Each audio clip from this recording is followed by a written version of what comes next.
So the first question is, what is Education USA?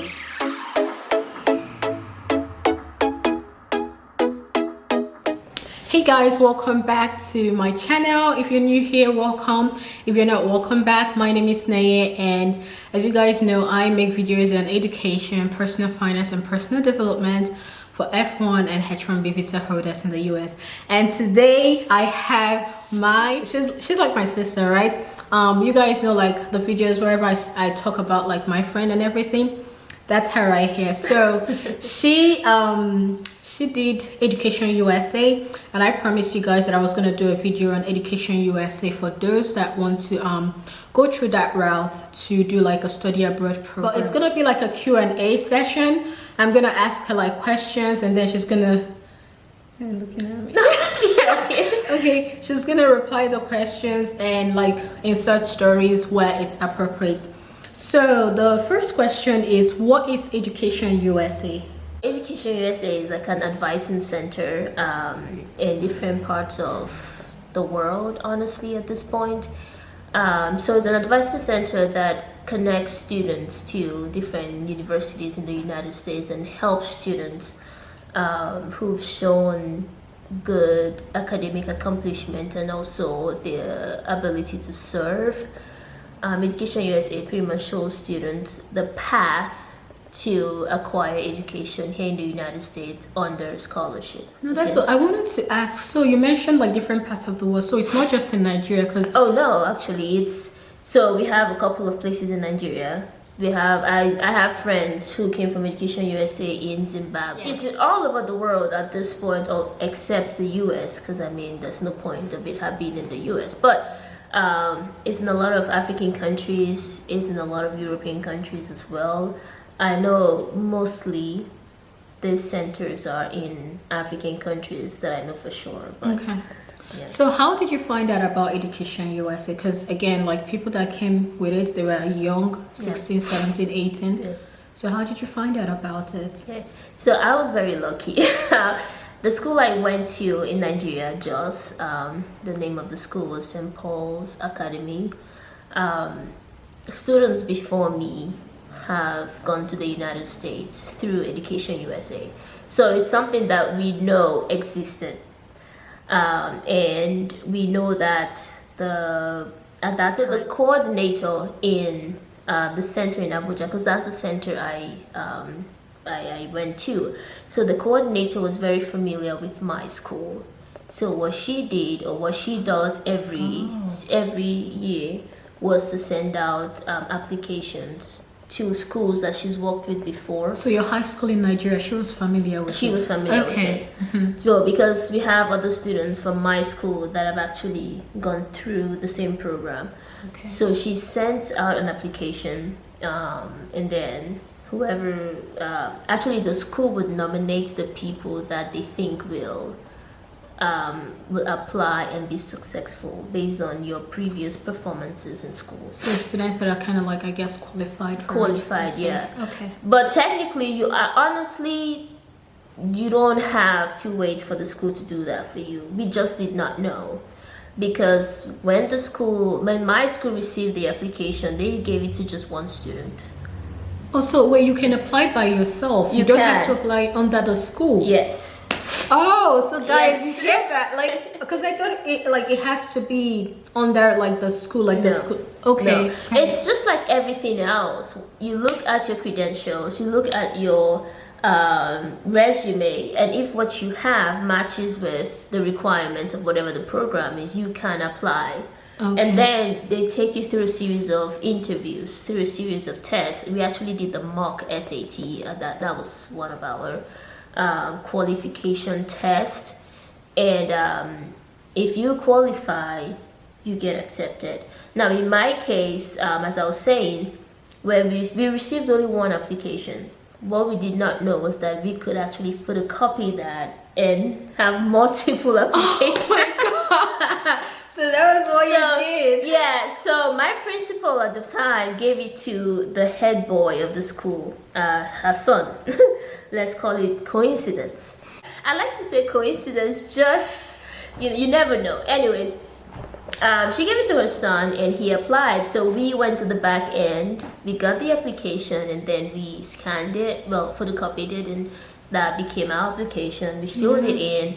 They're gonna tell you to send in your transcript, your whatever accomplishment you've done that showed that you really qualified academically, and then you just attach all of that and send it by mail to Abuja. EducationUSA. EducationUSA in Abuja. Now in Nigeria, there are 3 centers, I believe. Okay. There's one in Lagos, there's one in Port Harcourt, there's one in Abuja. Okay. I have a feeling there's another one, but the ones that I'm sure of is Lagos, Port Harcourt, and Abuja. And EducationUSA is affiliated with the embassy, so usually these advising centers are in the embassy. Okay. Okay, so that was actually my next question, like the application process to get in the program, but you already answered it. I can talk more about that. Yes, please. Yes. So you get a paper that tells you, of course, you have to put in your information, and then it tells you what to attach. But what I would advise is attach everything and anything that boost yourself on that application, right? Like at that time I went to competitions in Nigeria. Like I represented my school in some competitions, national competitions as well. And even though this paper, like the application didn't really ask for that, I still added everything. Yeah. So anything that will make you look good. Yes, that will make you look qualified. All right. And because around the time of application, you don't have your WAEC out yet.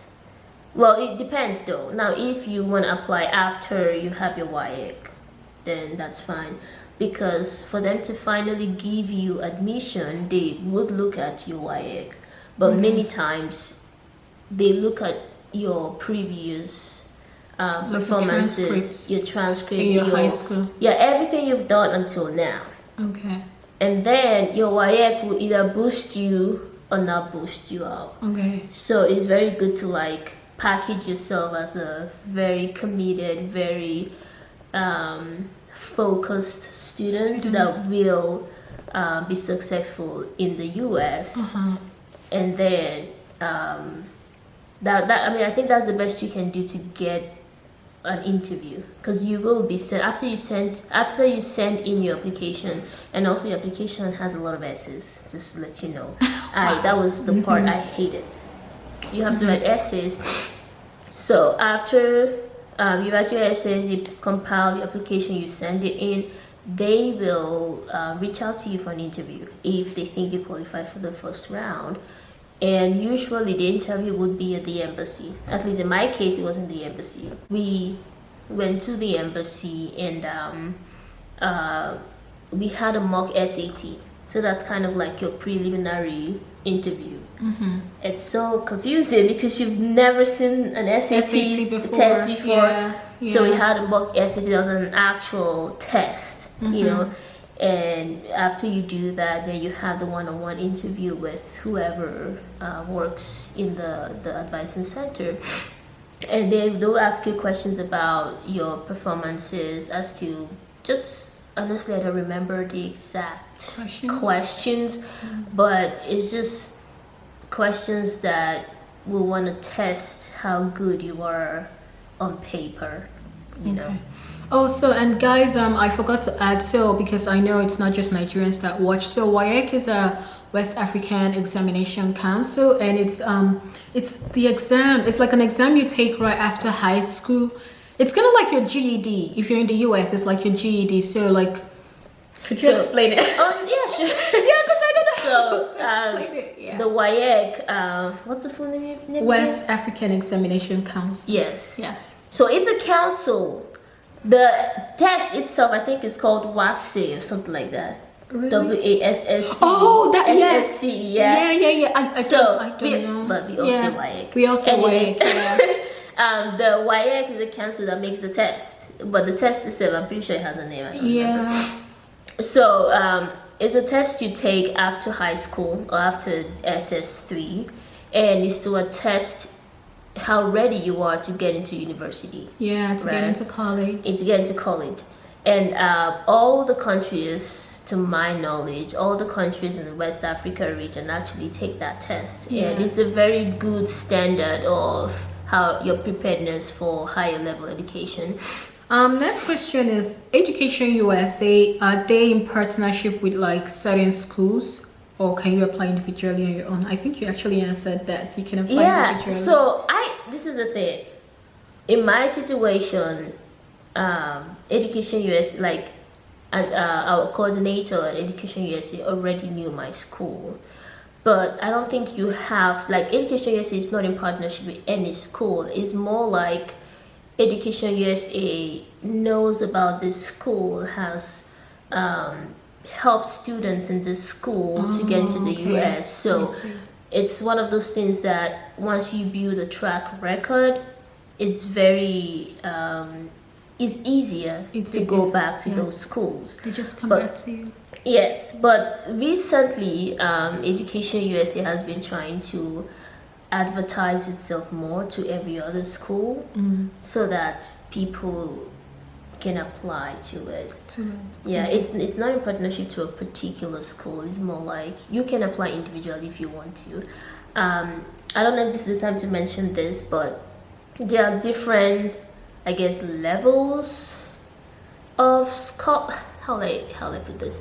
So when you get into Education USA, it's an advising center, but based on how they sponsor students, you get different groups in Education USA.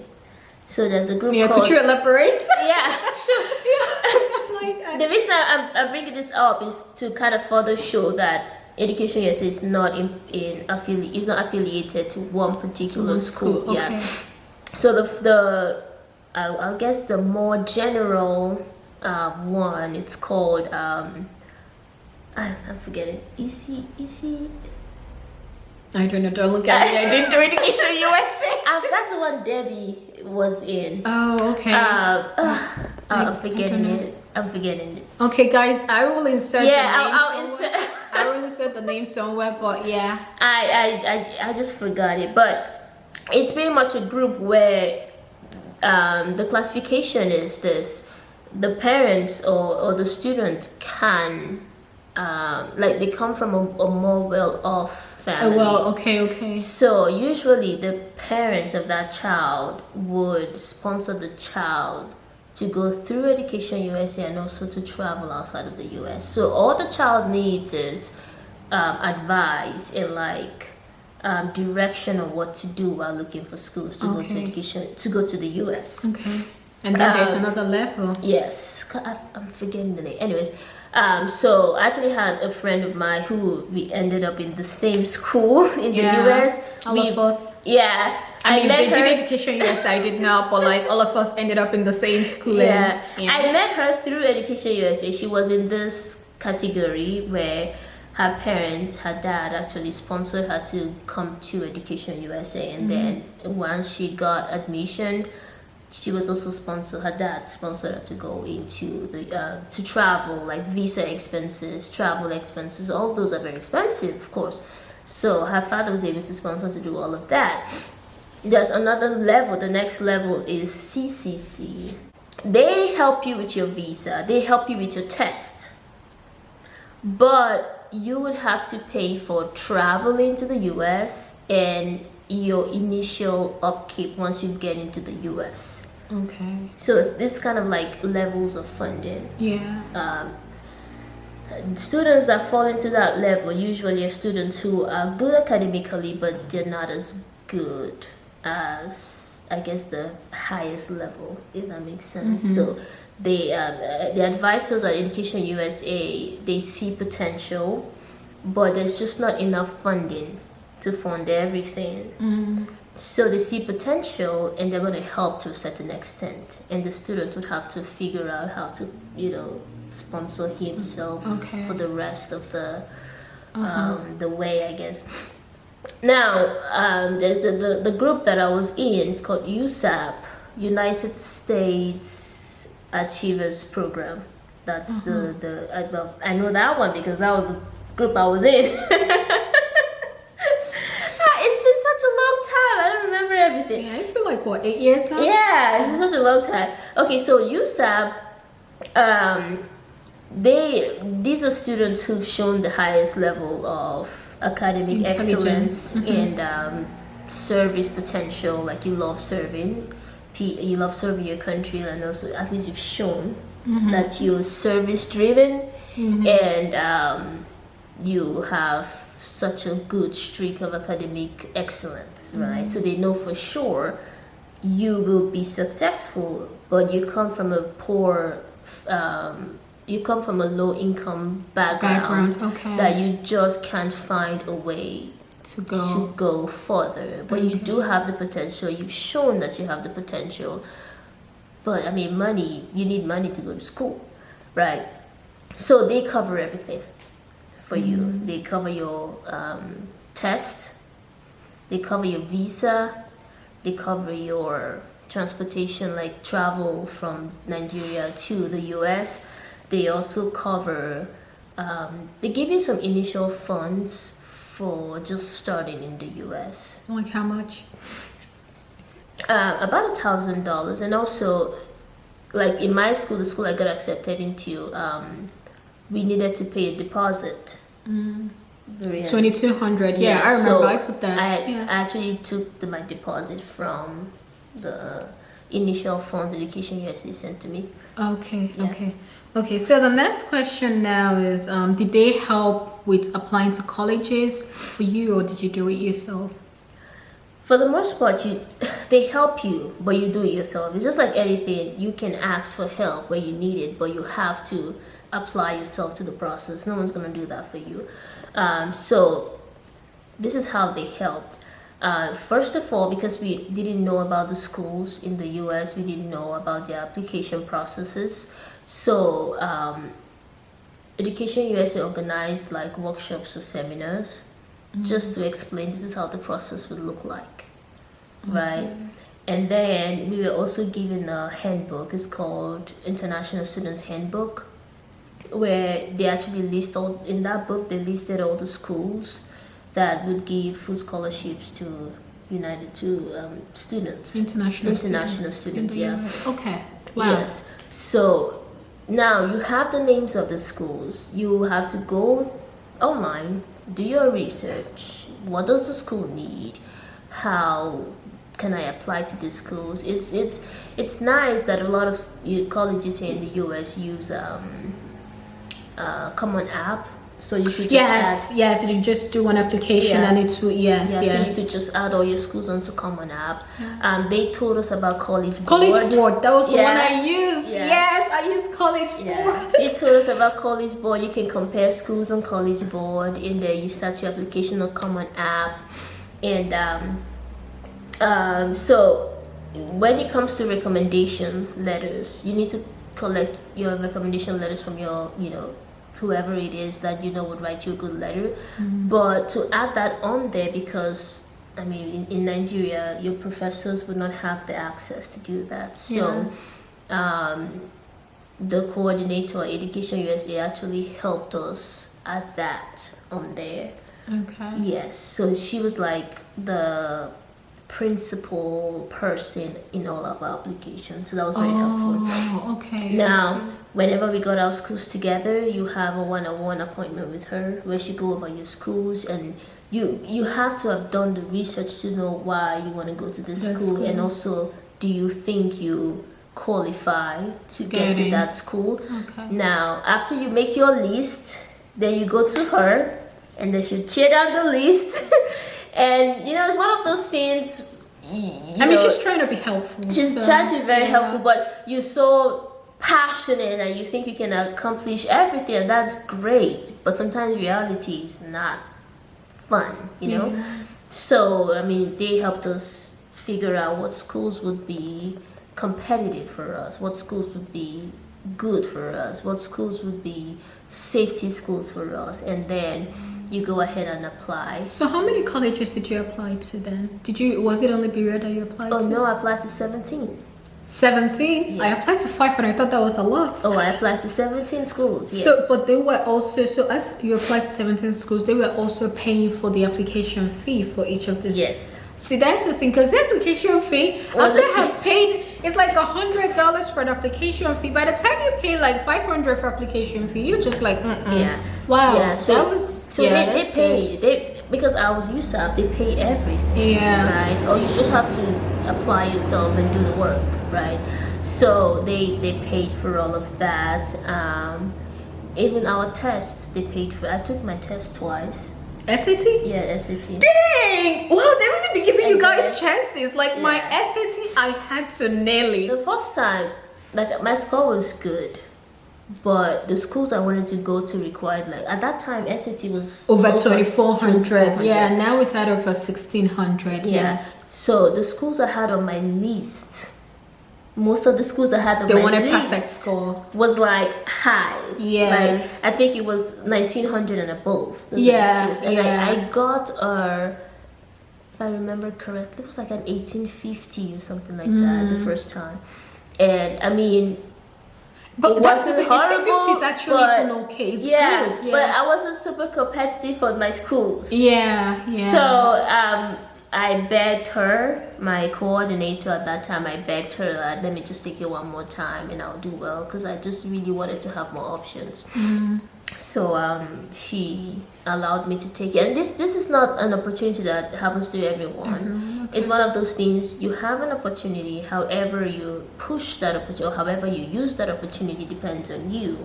So for me, I was like, okay, this is the score I got, it's not bad, but it's not what I want. But it could be better. It could be better. I'm pretty sure if I do the second time I would be better. So I thought of all the ways I could convince her to let me take it again. So she let me take it again, and I did so much better. I was so mad when it was Berea ended up in. Yeah, I know. I know I'm what you mean. like, So what happens if you don't get into like any school after Education USA helps you? okay, so this is a bit tricky. The whole point of them sponsoring you is to get into a school, right? And it has to be a school with scholarship. Like it has to be a Yes. scholarship, right? Yes, Okay. especially if if you are, remember I told you about the three The different levels. levels. Now, if you're in the first EAC, that's the first level. EAC, okay. I still don't know what the full name is, but if you're in the first level EAC, because your parents are pretty much sponsoring you through it, they will help you through it. Yeah, but Right. so it doesn't matter if you It get doesn't scholarship matter. or It not. really doesn't. You could be Okay. in EAC for all your life. It doesn't matter. And once you get into a school that doesn't give you full funding, and you can find a way to figure it out, that's fine. They're just gonna be this advising center to help you through it. Now, for us though, USAP, because the cost, they take care of all our costs, so you have to get full funding, because they know that you have absolutely no way of Sponsoring yourself if you don't get full funding. So it's a must way to get full funding, or maybe partial funding that most of everything is covered, and maybe you just have to maybe deal with housing, just something that's not too extreme that you can't find a way to pay. Right? Yeah, because I remember I have a friend that he did Education USA. I think he only got like the full tuition, but he didn't get like housing, and he had to come here and like figure out a way to do housing for himself. Yeah. So like that is not too bad, because housing, you can find a way, right? With housing, you can, like, how lavish you live depends on you. But with tuition, it's what it is. It's a no-no. You need to know. You need to get have the money to pay this much amount every single year. So having full funding and not having housing, that's good enough, right? But it's better to have everything. But to answer your question, you have 1 year, and if you don't get admitted in 1 year, they give you another year. Okay. Right. So I think the max of, generally you have either 2 or 3 years to find a school and get out, right? But the max I've seen, I think, is 5 years. But that's That's plan. extreme. That's too extreme. That's very extreme. 5 years, Like especially if it's just school in Nigeria, like what are you doing? yes, especially if you are in USAP or CCC, like Yeah, we're just sponsoring everything. For yeah, you. or most of everything. Like I have seen 2 years though. 2 years, like 2 years is understandable. 2 years is fine. Yeah. But once you start crossing 2 years, most likely to kick you out. Yeah. Okay. Yeah. Well, that was actually the last question, guys. So, yes, that's you guys wanted Education USA video. So yeah, that's it. I hope this actually helps you, because I know a lot of people like actually messaged me and were like, oh, did you do Education USA? And they had questions and everything. I was like, I'm not the right person for it. This is the right person for it. So yeah, don't forget to follow me on Instagram. Also follow her on Instagram. Gonna leave it right here, and also the blog. You guys know my blog, everything. If you actually follow my blog, you would have seen her by now, because you guys know I post, like, we went for graduation, you know. I don't know when I'm gonna post this video, whether I'm gonna post the story time before it or this one before the story time, but that's her. Why are you nervous? You never you've never done this before. Yeah, I've never. It's okay, you don't have to be nervous. Well, it's experience for me, so yeah, good experience. Don't worry, I'm gonna cut this off soon. Okay, please cut it off. I don't know what I'm doing. I'm going Cut to cut it. Cut all of it off. Cut it. Cut it. Cut it. Cut it. Cut it. Yeah, because. So, first of all, she's nervous. I was so nervous.